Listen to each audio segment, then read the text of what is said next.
Futebolaço, eu sou o Dieguinho. Bom, galera, tá entrando no ar a nossa primeira edição desta quinta-feira, como sempre, com muitas informações para vocês. Então já chega, ó, deixando o dedo no like no começo do vídeo, que me ajuda bastante. Tá chegando pela primeira vez aqui no canal, por favor, já se inscreva, ative o sininho das notificações e, claro, sigam minha conta pessoal no Instagram, tá? Ó, amanhã temos jogos importantíssimos aí, vai pegar fogo a Eurocopa, tem jogos de Copa América. Se você quiser fazer uma fezinha agora, ainda dá para fazer aposta nos jogos do Brasileirão que tá rolando, tem jogo às 7, às 8. Então você que é bom de palpite, corre lá na Betfair. Betfair é patrocinadora master do Clube de Regatas Vasco da Gama e graças a esse patrocínio, o Vasco tem o terceiro maior patrocínio do país, tá? A bet do Vascão é a Betfair. Então, se você é vascaíno, vai fazer a tua fezinha, corre lá na Betfair. O link tá aqui, ó, na descrição do vídeo, no primeiro comentário fixado.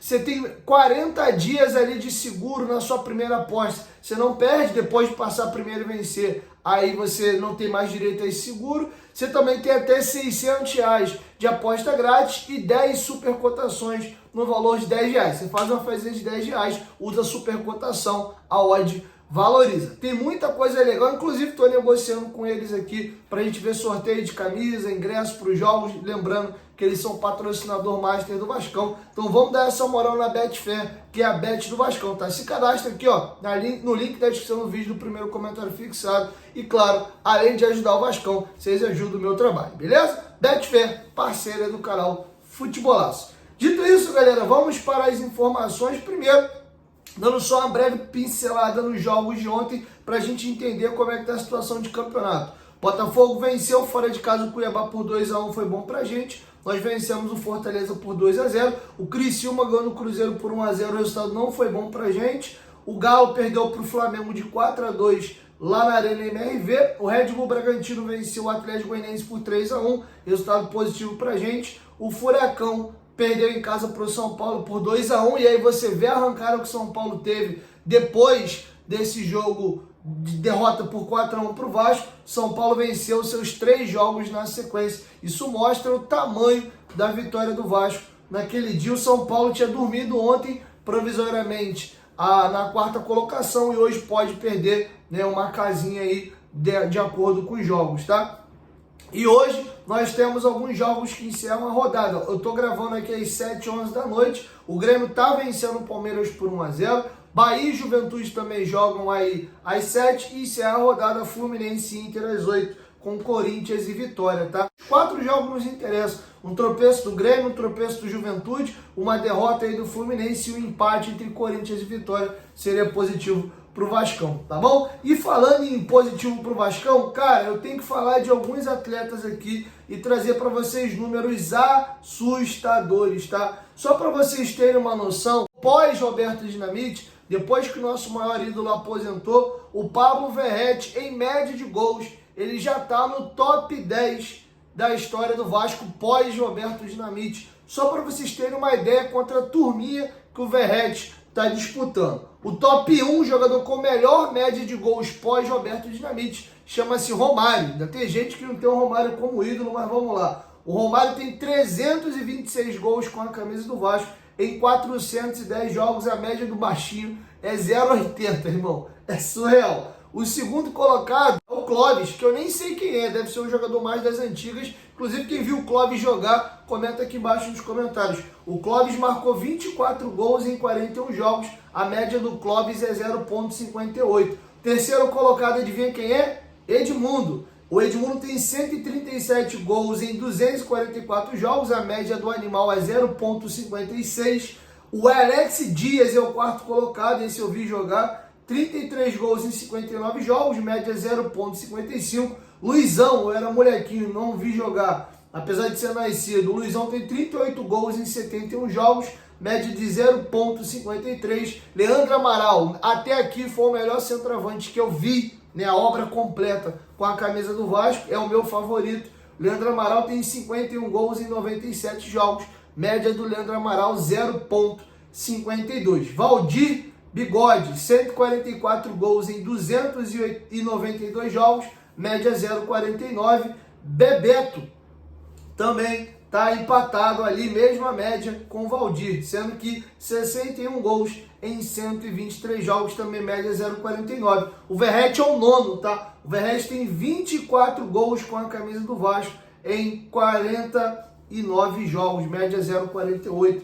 E o último é o Pelelton. Pelelton, né? Nosso Elton tem 52 gols em 119 jogos, média de 143. Se você pegar só o século 21, aí o Verratti já sobe na lista. Tem alguns jogadores aqui que ainda é do século 20. O que mais? Vamos aqui a números do Pirata no Campeonato Brasileiro. Desde que ele chegou no Vasco, considerando o brasileiro de 23 e 24, é surreal. Ele é o jogador que mais ganha duelos aéreos, mas assim, ó, muito de longe. O líder é ele, são 187 duelos aéreos vencidos. O segundo colocado tem 85. São 102 duelos aéreos a menos vencido, tá? O terceiro é o Gustavo Gomes do Palmeiras. O terceiro colocado é o Joaquim dos Santos com 84, tá? O Verratti é um absurdo na cabeça, tá? E não para por aí. Eu vou trazer para vocês números do Verratti com a camisa do Vasco no Campeonato Brasileiro atual, tá? Só para vocês verem como é surreal a situação do Verratti no atual Campeonato Brasileiro. Ele tem 13 jogos disputados, ele tem 6 gols marcados, ele é artilheiro do campeonato ao lado do Pedro, ele tem 53 finalizações no atual Brasileiro, ele é o jogador que mais finaliza nesse campeonato, ele é o primeiro também que mais tem finalizações certas no gol, são 17, ele tem 109 duelos ganhos nesse campeonato, ele também é o líder nesse quesito. Ele tem 73 duelos aéreos ganhos, ele é líder nesse quesito no campeonato. Ele é o segundo jogador que mais sofreu faltas. São 35 faltas sofridas. A média dele, a nota dele, na verdade, no SofaScore é 7,16. Vamos abrir um espacinho para falar de Lucas Piton. Tá bem demais, tá? O Lucas Piton é o jogador com mais cruzamentos certos nesse Campeonato Brasileiro. E vamos a números do Piton. Piton, inclusive, que nos 3 últimos jogos do Vasco, ele deu uma assistência em cada jogo. Deu assistência para o PH marcar contra o Bahia, deu assistência para o Verratti marcar contra o Botafogo e bateu o escanteio com o Verratti ontem, marcou o gol contra a equipe do Fortaleza. São 12 jogos nesse Campeonato Brasileiro, ele tem 3 assistências e ele é o terceiro colocado, o terceiro jogador que mais deu assistência. À frente dele só o Pedro com 5 assistências e o Luiz Araújo e o Gustavo Scarpa, ambos com 4, tá? Ele mais 12 jogadores estão na terceira colocação do campeonato com mais assistência. Ele tem 36% de acerto nos cruzamentos dele, 85% de acerto no passe, ele tem 23 passes decisivos, ele é líder do Vasco nesse quesito, ele tem 3 grandes chances criadas, ele é líder do Vasco também nesse quesito, ele tem 24 desarmes, ele é o segundo jogador que mais desarma jogadores no elenco do Vasco no Brasileiro, e a nota dele é 7,04. Lucas Piton, ele no século 21 é o terceiro lateral do Vasco que mais deu assistências. O líder é o Ramon, né, que aposentou recentemente e hoje é comentarista do Grupo Globo. O Ramon, com a camisa do Vasco, deu 18 assistências no século 21. O Diego, esse eu vi jogar, jogou no Vasco entre 2006 e 2007, mais ou menos, era da base. O Diego deu 15 assistências e o Piton empatou com o Henrique, que a galera tanto pegava no pé, né, o nosso Henrique Milagres. Ele chega à 11ª assistência e o Henrique deixou o Vasco também com 11 assistências. Importante dizer que o Piton, ano passado, ele com a camisa do Vasco, ele participou de 8 gols. O Piton deu 7 assistências, somados Carioca, Brasileiro e Copa do Brasil, marcando um gol. Nessa temporada, ele já igualou os números dele do ano passado, sendo que mais dividido. Ele tem 4 gols marcados, sendo 2 gols no Carioca, 2 gols na Copa do Brasil, jogos decisivos na Copa do Brasil, contra Fortaleza e Água Santa, e 4 assistências. Lembrando que ainda tem parte do turno e mais o retorno inteiro para inflar esses números. Então tudo indica que o Piton vai terminar a temporada de 24 com números inclusive superiores já à boa temporada dele de 23. Ele passou um período aí sem participar de muitos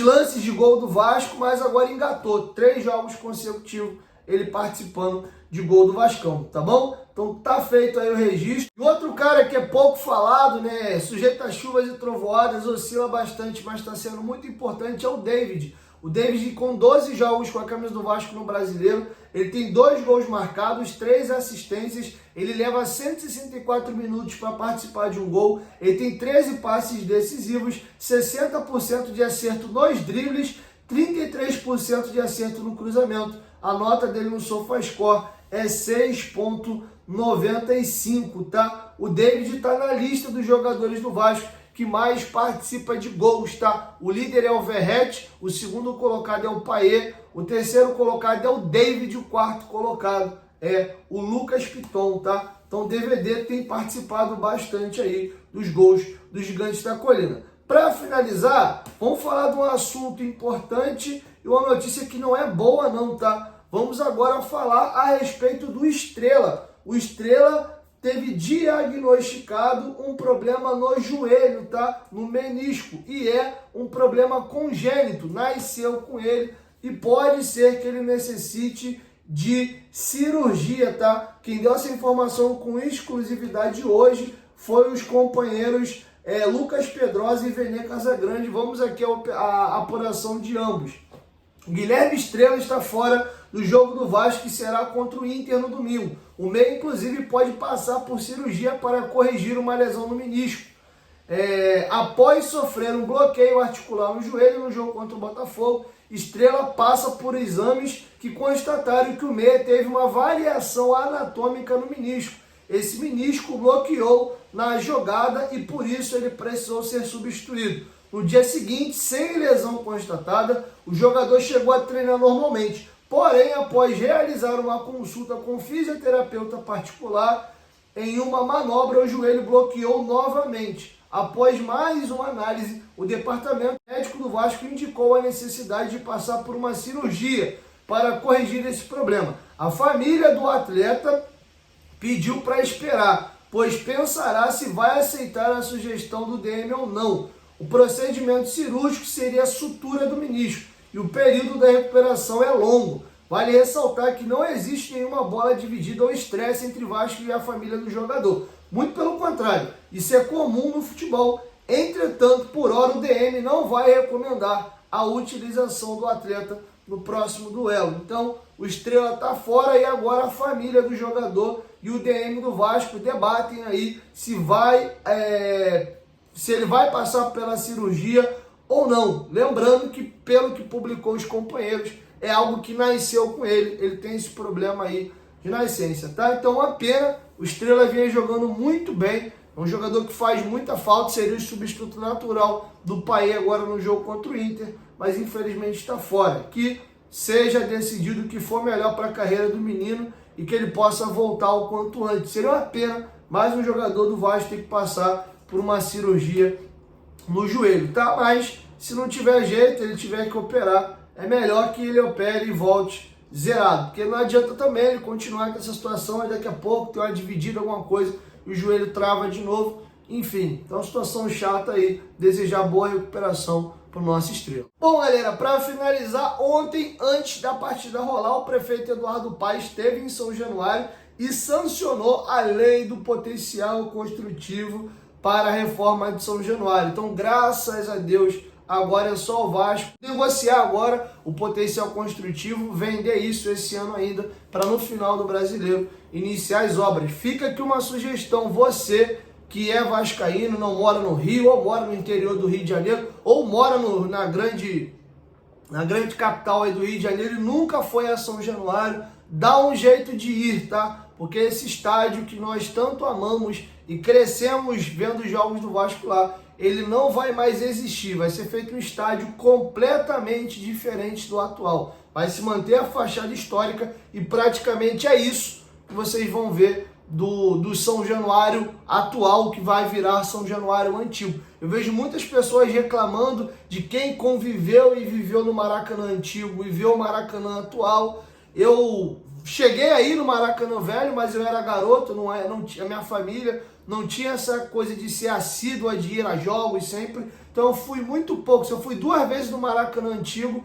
foi muito. Então a minha experiência com o Maracanã é do Maracanã novo. Então eu não tive esse conflito de caraca, o antigo era assim, o novo é assado. Eu vejo que a galera antiga reclama muito. Então eu conheço uma palma da minha mão ali São Januário, mas estou muito feliz com essa mudança aí. É urgente, cara. Nosso estádio está muito antigo, está muito mal cuidado, está muito arcaico, é muito ruim o estádio hoje, se você compara com o restante. Vai dar para atender mais torcedores, vai dar para a gente aumentar a bilheteria, vai dar para a gente dar mais conforto ao time, vai melhorar as receitas do clube, vai ajudar inclusive na questão de estrutura de clube, para a gente seduzir grandes atletas, daqui a pouco melhorar e concluir a obra do CT, ter um baita do estádio.